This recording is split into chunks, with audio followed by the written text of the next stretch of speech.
धर्मांतरण नहीं बात हो रही है, जबरन धर्मांतरण और धर्मांतरण के धंधे की बात हो रही है।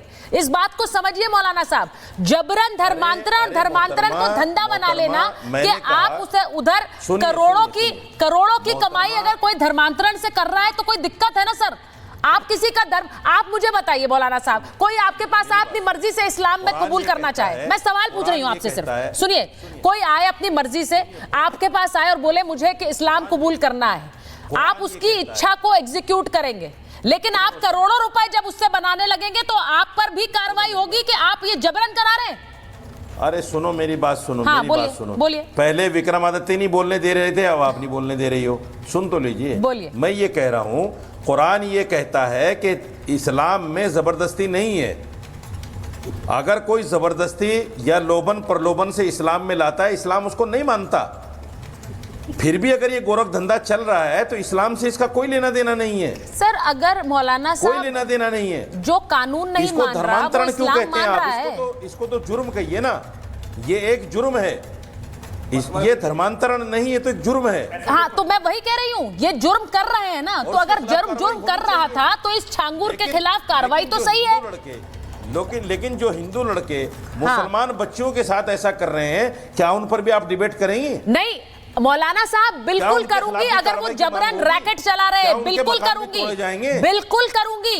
जबरन रैकेट चलाकर किसी का भी धर्म परिवर्तित कराना गलत है, फिर वो चाहे हिंदू करे या मुसलमान। डंके की चोट पर बोल रही हूँ, ये सारे डंके की चोट पर बोल रही हूँ, के लिए है। मेरी मर्जी में कौन सा धर्म कबूल करना चाहूं, लेकिन आपकी मर्जी नहीं कि आप मुझे अपना धर्म कबूल करवाएं जबरदस्ती। मैं ये अब आचार्य जी बोलना चाह रहे हैं, आचार्य जी बोलना चाह रहे हैं, कहते हैं हाँ कि मुसलमान विधर्मी है, मुसलमान मलेच्छ हैं, इनके साथ ये करो, इनके साथ ये करो, ऐसा कोई कार्रवाई नहीं होती। देखिए मैं मौलाना साहब एक चीज कहना चाह रही हूं, सब लोग बैठकर मजे लेते हैं। जो व्यक्ति कानून नहीं मान रहा है वो क्या इस्लाम को मान रहा है?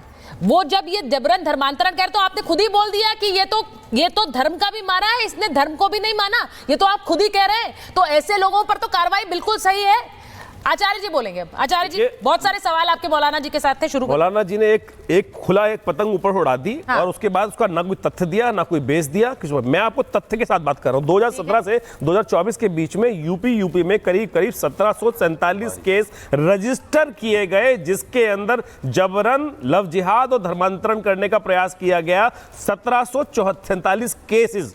मेरे पास ये लिस्ट तैयार है, जिसके अंदर लव जिहाद में शाकिब नाम से फंसुआ तोड़ा, पहले शादी करी और फिर जान ले ली।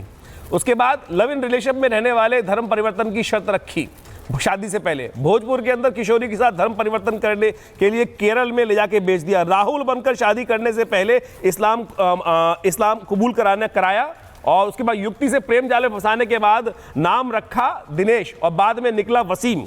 उसके बाद लव जिहाद के शाकिब का ने जिस प्रकार स्थिति मची, ये सब लगातार एक के बाद एक केसेस हैं, और उसके बाद मुझे बताइए ऐसे नरभक्षी अभी विश्व हिंदू परिषद ने करीब 600 लोगों की लिस्ट निकाली थी करीब 6 महीने पहले। विनोद बंसल जी हमारे साथ हैं, वो पूरी लिस्ट आपको दे देंगे। और यहां पर रशीदी जी आ गए कि लड़के आते हैं, भाई अरे भैया लिस्ट दो ना, FIR आपके पास दर्ज कराने का तरीका है। आप रात को 1 बजे सुप्रीम कोर्ट के दरवाजे पे जाके खटखटा सकते हैं आतंकवादियों के सपोर्ट करने के लिए। तो मुझे बताइए, क्या इतना बड़ा जघन्य पाप कोई व्यक्ति कर रहा है जिनको हम नरभक्षी कह रहे हैं? स्त्री के साथ, लड़की के साथ, कन्या के साथ जिस प्रकार का एक जघन्य पाप, सोचे क्या स्थिति होगी उस घर की, उस लड़की की जिसको आप उठा के ले जाते हैं जबरन नाम। बल्कि वैसे तो इस्लाम के अंदर कहा जाता है कि खुदा का, परमात्मा भगवान का नाम ले लोगे तो, वंदे मातरम कह लोगे तो पूरी कायनात हिल जाएगी। लेकिन यहां कलावा बांधकर, टीका लगाकर, नाम बदलकर, जिस प्रकार से बहरूपिया बनकर 420 करते हुए ये कार्य किए जा रहे हैं। अभी आपने शायद रशीद जी ने देखा नहीं,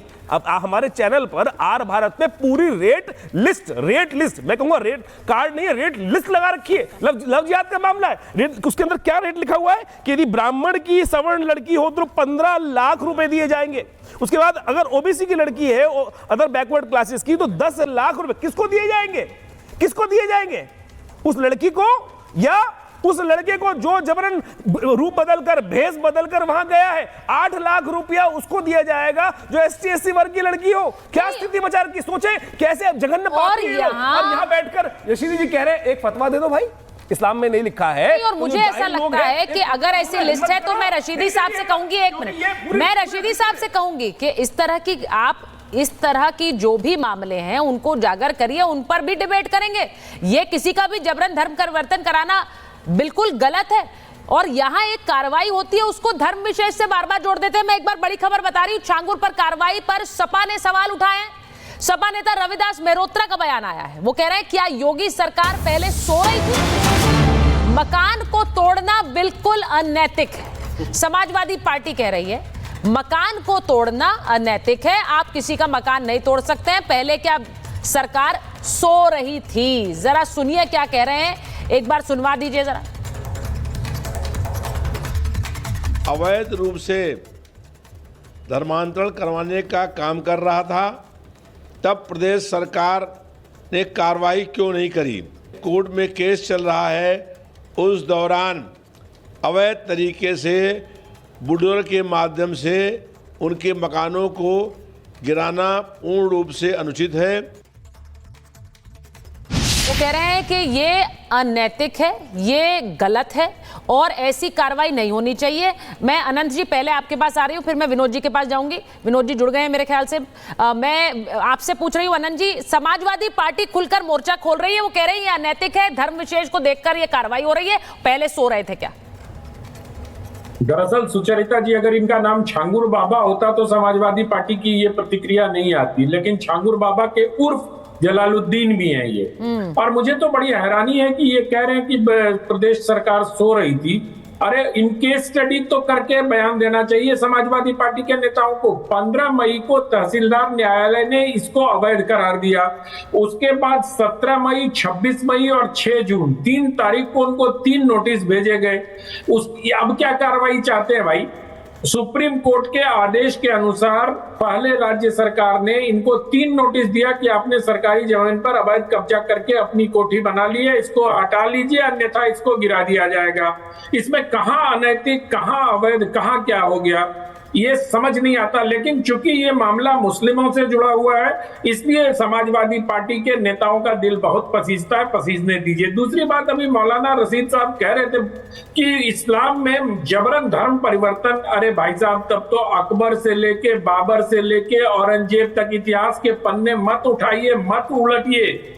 इस्लाम धर्म में चाहे तमाम सूफी आए यहाँ, चाहे सूफियों ने भी क्या करवाया ये सबको पता। और ये मैं नहीं कह रहा हूँ, ये अलीगढ़ मुस्लिम यूनिवर्सिटी के 2 वॉल्यूम में किताब आई है सूफियों का कि किस प्रकार वो सॉफ्ट इस्लाम को आगे बढ़ाने के लिए और लोगों को गीत गजल इसमें डुबो के और फिक्र आक्रमण करवाने के लिए वो माहौल तैयार करते थे।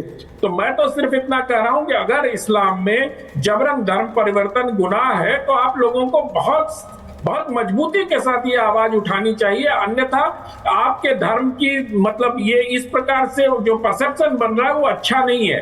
तो मेरा मानना है कि इस तरह के बयान देने के पहले ना समाजवादी पार्टी सोचते हैं, ना मुस्लिम धर्मगुरु सोचते हैं, ना मौलाना लोग सोचते हैं कि क्यों ऐसा हो रहा है। और छांगुर नाम रखकर, वो आड़ लेकर, बाबा की आड़ लेकर, अभी ठीक कह रहे थे स्वामी जी कि जिस प्रकार से उसने धर्म परिवर्तन को अंजाम दिया है छांगुर ने, वो एक अवैध काम ही नहीं है, वो अपराध है। और उस अपराध में उनके साथ जो भी सहभागी हैं, चाहे उनकी महिला मित्र हो, चाहे उनकी पत्नी हो, चाहे जिस तरह से अभी डीजीपी साहब ने बताया कि कौन से न्यायिक अधिकारी के पीए ने उसको सहायता दिया, मुझे लगता है कि उत्तर प्रदेश के मुख्यमंत्री जब इस पर स्वयं संज्ञान ले रहे हैं तो उस पर सख्त से सख्त